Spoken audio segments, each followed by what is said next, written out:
Hi everybody, welcome back to Read and Reread. I am Angelia, and today I'm going to combine Friday reads with my February TBR because I talked about most of these books that I've been reading this past week. I already talked about them in some detail on Tuesday in my January wrap-ups. Rather than spend a bunch of time going over them once again, I'll talk about them briefly, a little bit about the book I'm currently reading, and then we'll move on and talk about some upcoming things that I have in mind. As is my custom, I will first briefly mention what TV shows we've been watching this week. We did finish watching The Essex Serpent, and I cannot recommend this. If you saw this show and you loved it, I am happy for you because you do not feel that your time was wasted as I do. And I can only imagine that this book was better than this show. I mean, I can kind of see what maybe the book was like based on how the show began, and then it kind of went sideways. It had potential. I mean, it had this terrific Victorian setting. It has wonderful clothes. It has interesting people who have they're ambitious and smart, the main characters. And then it just devolves into this melodramatic soup of people weeping and having tantrums and heaving bosoms and everybody being in love with the wrong person. And I don't know, it just kind of fell apart. But anyway, enough about that. Then we watched season 1 of Slow Horses. There's 2 seasons and they each have 6 episodes. And this is a spy thriller on Apple TV starring Gary Oldman, and he is excellent in this. He gets all the best lines, and his character is funny and really, really great. But it is basically about a group of people that have all disgraced themselves in one way or another, that who are in MI5, and they have been relegated to this old rickety house called Slough House, and they're referred to as the slow horses, like the ones who just can't cut it. But most of them actually they're really good at something, like just something, they just made some kind of egregious error, something went wrong. And anyway, there is a hostage situation and a kidnapping. A white nationalist group kidnaps a British kid of Pakistani descent, and a college student. And anyway, they get involved in the rescue. And there's a lot of, intrigue and backstabbing and, what's really going on kind of stuff. So all the stuff about the group themselves, the MI5 people, that part's really, really good. The weak part is every time they go over and they show what's going on with the kidnapping group, that part's kind of weak and sort of caricature-y. So that part is like, oh no, here's these guys again. But overall, we really enjoyed it, and we're going to watch season 2. So that one I do recommend. Tomorrow we are going to have a little theatrical adventure. We're going to see a local theater production of Cabaret. I've never seen Cabaret. I've never seen the play. I've never seen the movie. My entire knowledge of Cabaret is basically from Schitt's Creek and a visual image I have of Liza Minnelli in a corset. That's it. That's my whole Cabaret understanding. I know it has something to do with a nightclub in Berlin in the 1930s or something like that. So I am going in ready to be, I don't know, entertained, I hope. Dazzled, we'll see. So I'll let you know how that goes. All right, on to the books. So this week, the books that I was reading this week, I talked at length about Lucy by the Sea by Elizabeth Strout. I did like it a lot. I've read the 4 books about Lucy. My favorite one is the 3rd one, Oh William, that was shortlisted for the Booker Prize last year. This one's also very strong. You can read it by itself. I recommend you read the whole sequence, but it's a story about Lucy and her ex-husband holding up together in a house in Maine during 2020, during the COVID crisis, getting out of New York City. And with all of the books in the series, a lot of it is interior in Lucy's thoughts and reflections, going back through her memory and then reacting to current situations. And it's kind of a coming of age story about two older people who have a long history together. Then also I read I Know Why the Caged Bird Sings by Maya Angelou. I read this for my band book club group at the local library, and they chose this book for February to coincide with Black History Month. And lots of the books that we have read in this group, it's kind of mysterious why the book was banned, and then you hear the reason, you're like, oh, you got to be kidding. Now this one, it's pretty clear all the things in this book that might trigger the kind of people who like to challenge and ban books.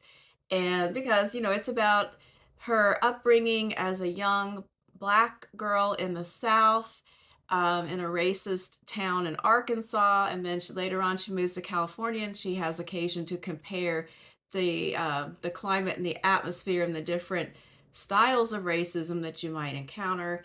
It also has some frank discussions of sexuality as she's growing up. It also has a very, very difficult to read depiction of a rape that she endured as a child. So there's a lot of things in here that, someone might object to. Some of them, I guess we will discuss at our book club meeting. But it is really a moving memoir. I don't read a lot of nonfiction, but I'm glad that I finally read this book in its entirety. Currently, I am reading Fingersmith by Sarah Waters. I'm reading this book with a read-along called The Queer TBR Tackle that is hosted on Discord by Jen, the librarian, and Greg of Supposedly Fun. And they found some books that they had lurking around in their shelves that were unread, and they picked out they each picked out 3. They have 6 books out to do in alternating months through the year. And so Fingersmith was the February selection. Out of their 6, there's 3 that I am going to read along with.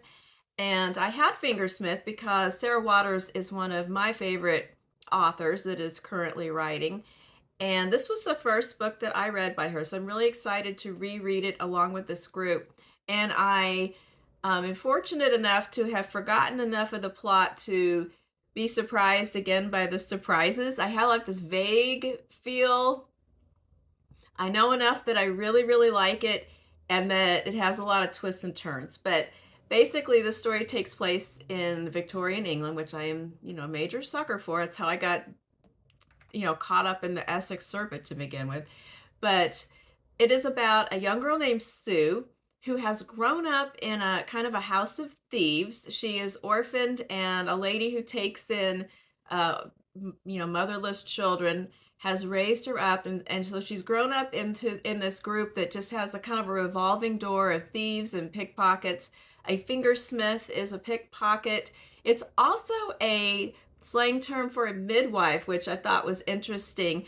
It's like, well, I guess that's someone else who maneuvers something out of a tight spot. But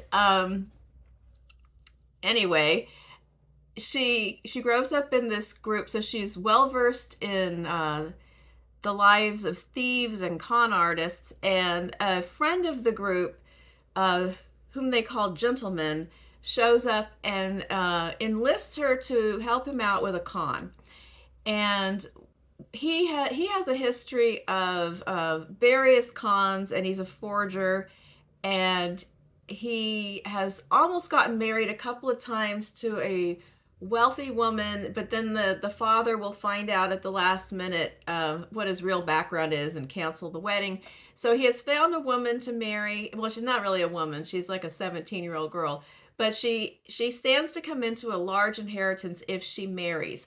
But she lives with an uncle who doesn't want her to marry, keeps her very close as his personal secretary, and he is assembling some kind of massive encyclopedia of some sort of arcane facts that are kept kind of vague at the beginning, and it just sounds very boring and dusty.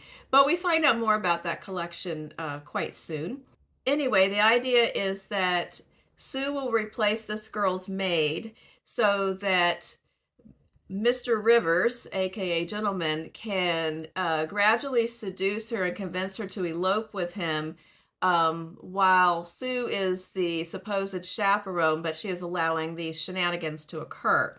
And then once he marries her and has his hands on the money, he's going to give Sue a cut.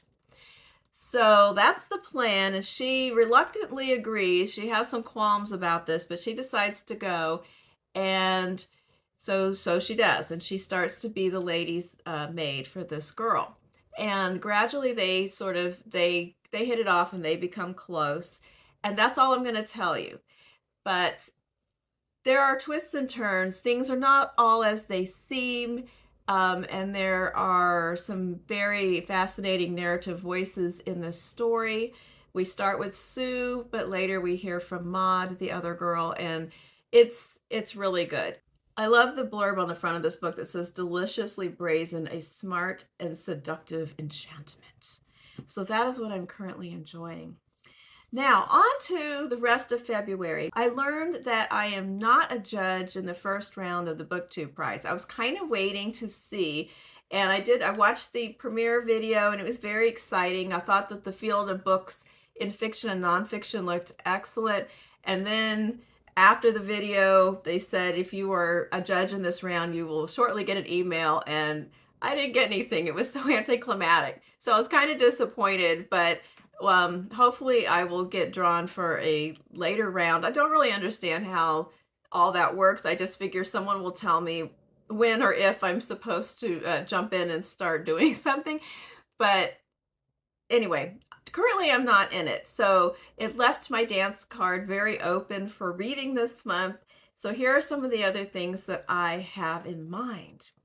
Let's see. First of all, some of these I've already done. So the band book club, I Know Why the Cage Bird Sings, I already read it. And then my T group book club is also observing Black History Month with their selection, and they're doing The Vanishing Half by Bennett, which I also have already read. So check that one off. It's like when you make a to-do list and you can already cross something off. So I've read that. I'm interested to participate in the discussion because I read it and I haven't really ever had a chance to talk to anybody else about it very much. And also in the Forster read-along this month is the short stories. My library did not have the collected volume that some people are reading. Also, I looked for it at the used bookstore, and I did not feel like purchasing a new copy. But I did find a collection called the Celestial Omnibus, which is 6 of the short stories, and it is online at the Project Gutenberg. So some of us, I think, are reading those. And so I think it's basically whatever you manage to find and read, and then you can discuss it in the Discord. So I'm going to try that. I haven't ever read any of his short stories. I've only read the novel, so that will be interesting. Then some other books that I am thinking about reading. If I am going to read this book, I need to read it really soon because it came up at the library, and that is Our Missing Hearts by Celeste Ng. I put in a request for this when I saw that it was coming in because I've been interested, but I'm kind of on the fence about it because, and here's the background with me and whether I want to read this book. So I have read her 2 previous books. I felt that her first book, Everything I Never Told You, I thought that book was really, really good. And on the strength of that book, I then read Little Fires Everywhere, which this might be an unpopular opinion, but I thought that book was kind of overrated.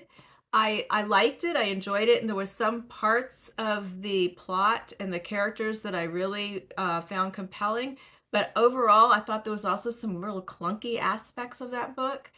And that's just my opinion. But so I thought her first book was really strong and the second book not as much. But that's the one that blew up and everybody loved it and they made the show about it and everything. So that leaves me with not being sure if this book is going to be really, really good or it's going to be another one where I felt like it got overhyped. So if you have read this book, please chime in the comments. I want it to be good, and here it is, and I don't think I can renew it because it's kind of a hot item. So I'm either going to read it next, or I'm going to let it go and just maybe read it some other time. So that is a maybe. Something I want to read very badly is Dr. No by Percival Everett. And I was thinking again about the trees the other day.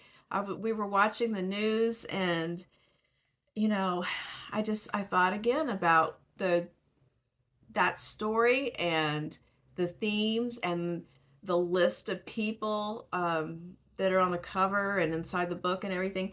And anyway, I'm very excited to read the new book by Percival Everett, which sounds completely bizarre, and I can't even, I'll explain it when I read it, because I just don't even understand the description on the back of this book. There's a mathematician who's an expert in nothing, and he's going to help a villain named John Sill break into Fort Knox to steal a box containing nothing. I don't know. I'll read it and then I'll tell you.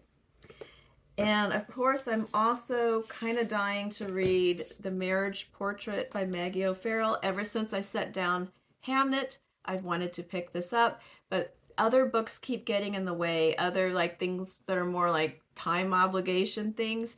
But it's just sitting here, look at her. She wants me to read the book. So I'm really hoping I get to this soon. It is the historical fiction story of Lucretia de Medici, who died in her teens shortly after marrying. And the whole book takes place, it starts out where she is convinced that her husband is going to kill her. And I think that I gotta see what the tie-in is to the poem My Last Duchess. I'll have to report back. But there's a little piece of it quoted here, and when I first heard about what this book was about, I thought of the poem My Last Duchess by Robert Browning. So I'm gonna have to see what that is, and I will also report back. And then finally, my last thing that's sort of on my mind is going to sound really random, but it's not. There's a reason for this. And that is that I want to reread the play Hamlet. I've been wanting to get back into reading plays. I used to read plays a lot. I read them a lot when I was a college student. I took a number of classes that was reading drama. In high school, I took drama classes, but I realized I wasn't really that into the acting. I was into the reading. And I've always loved to read plays, but I stopped. I don't know why. I have a lot in my library, and I want to go back and reread them. And I did take several Shakespeare classes, and I really love those classes. And I've been wanting to reread Shakespeare for a long time. So I've been reminded again of this, and I feel like Hamlet has been reaching out to me. First I read Hamlet, and then we were watching the show of Station 11 last week, I guess, and the Traveling Symphony always does Shakespeare. And so they are doing a production of Hamlet, and there's several excerpts from Hamlet acted out during the course of the show. And again, I'm like, Hamlet is sending me a message that it's time to read Hamlet. So I do have 2 collected volumes of Shakespeare that I'm going to show you right now, because this is a nerdy channel. So I have this one. I got this one for Christmas when I was a senior in high school, and I was already, a longtime nerd by that point, that I would find this to be an exciting Christmas present. I remember distinctly the 2 exciting Christmas presents of that year were this and Elvis Costello's latest album, which I think was Punch the Clock. And so that is what I got. But I don't ever use this one when I'm actually reading Shakespeare, because has really, really thin pages. I like the illustrations, so sometimes I will open it up and look at the pictures that go along with that play. But for the actual reading, I use this one, this Riverside Shakespeare, that is more manageable. And this was one that I got. I used to have another one as well, because I took classes, and the professor would want a certain edition, and so I'd buy one, and then the next semester some other professor wants a different edition. So I eventually let one of them go, but I kept this one because this is my favorite reading copy of Shakespeare. So I will read Hamlet out of that one, hopefully, if I get to it. I hope I will. So I'm excited about all of these, and we'll see how far I get. I've tried to not put forth a ridiculous amount of materials. There's a whole bunch more sitting on my cart, but I feel like that is a possibly manageable lineup. So please let me know what you think about any of this. Books you have read, not read, about to read, cabaret, I don't know. What's going on, guys? Tell me what you got. I think that's it for now. So that's this week and February plans. I currently do not know what I'm doing on Tuesday. I might have enough to do a little book haul, or else I'll find a fun tag to do for the next video. Anyway, I hope you have had a good week and that you have a good reading plan for this weekend. I'm going to keep going with Fingersmith. Let me know what you're up to, and take care. I'll talk to you again soon. Bye-bye.